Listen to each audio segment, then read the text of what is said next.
député du canal de Mozambique, Nelson Mandela, disait « L'éducation, c'est une arme la plus puissante pour changer le monde. » Et oui, à Madagascar, on dit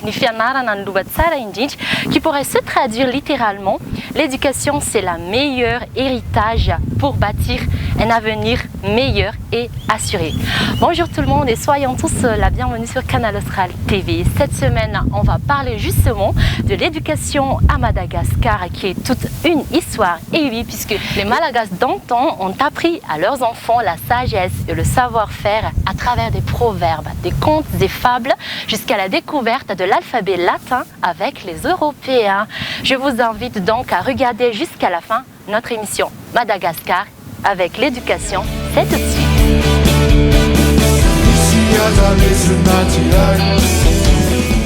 C'est avec un immense plaisir que je vais accueillir une jeune formateur en éducation culturelle et artistique qui va nous partager son opinion sur l'éducation à Madagascar. Tiare, bonjour. Bonjour Malal. Pour commencer, Tiare, est-ce que tu peux nous parler la brève histoire de la première école de l'île? On ne peut pas parler d'école sans parler d'éducation ou d'instruction. Autrement dit, on ne peut pas parler d'instruction sans parler d'alphabétisation. Et pour aborder le sujet du première histoire de l'école à Madagascar, les côtes de Madagascar sont déjà visitées par les étrangers, y compris les Arabes qui étaient déjà venus ici dès le 15e siècle, vers 1500. Et ils ont apporté avec eux l'alphabet à caractère arabe, connu sous le nom Surabé. Mais avant l'avènement du jeune roi Radama Ier, qui a régné en Imerne entre 1810 et 1828, rien n'a été consigné par écrit et l'éducation, juste basée par la tradition, se faisait de façon orale et se transmettait ainsi d'une génération à une autre. Et vers 1820, le jeune roi Radama Ier tissait des liens d'amitié avec les Européens, c'est-à-dire les Anglais et les Français, mais ce sont les Anglais qui étaient venus en premier ici à Madagascar et ils ont été venus spécialement pour évangéliser l'île et apportent avec eux l'alphabet latin. Du coup, donc, il est dans leur intérêt d'apprendre l'alphabet latin à la population locale pour pouvoir transmettre leur mission très facilement. Et avec l'arrivée des membres de la LMS, London Missionary Society, la première école était née. École signifie en malagasy « sekul » et le « sekul » ce n'est que le dérivé du mot anglais « school ».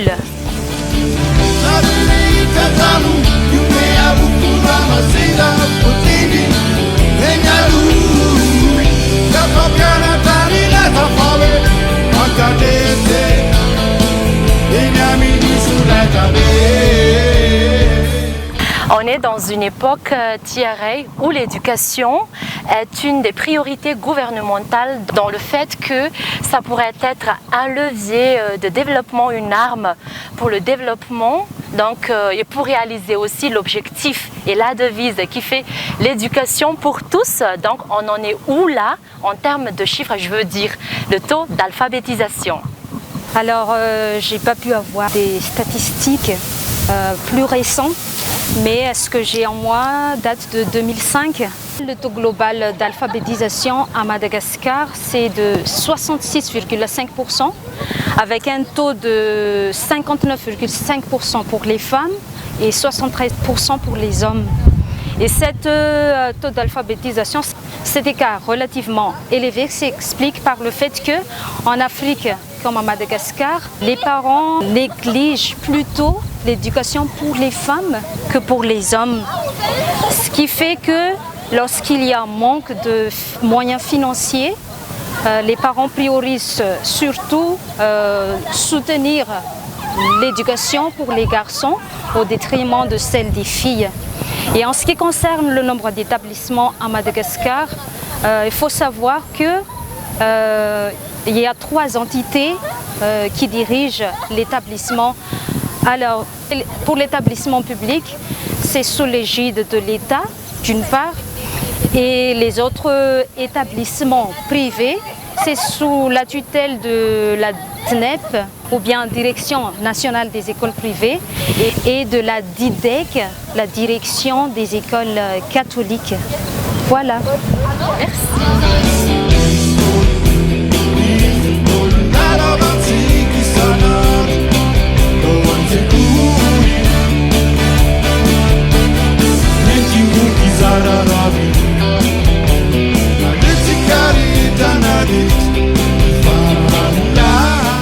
Quel est le système éducatif appliqué à Madagascar?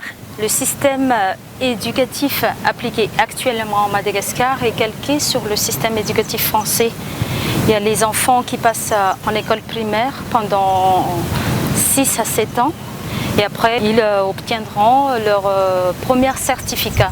Et la classe secondaire, premier cycle, qui durera 4 années, est sanctionnée par leur premier brevet. Et la classe secondaire du deuxième cycle, qui va durer 3 années, est sanctionnée par le diplôme de baccalauréat. Et après, ils entameront l'étude universitaire qui suit actuellement le système LMD, le licence Bac plus 3 et le Master 1 Bac plus 4.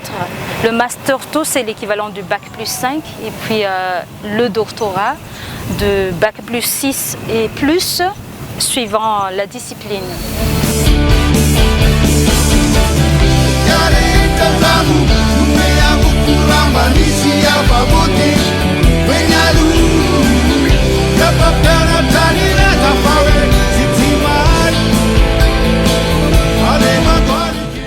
Comme beaucoup de pays en développement, Madagascar présente-t-elle des difficultés ou bien encore des problèmes? Pourrais-tu en parler?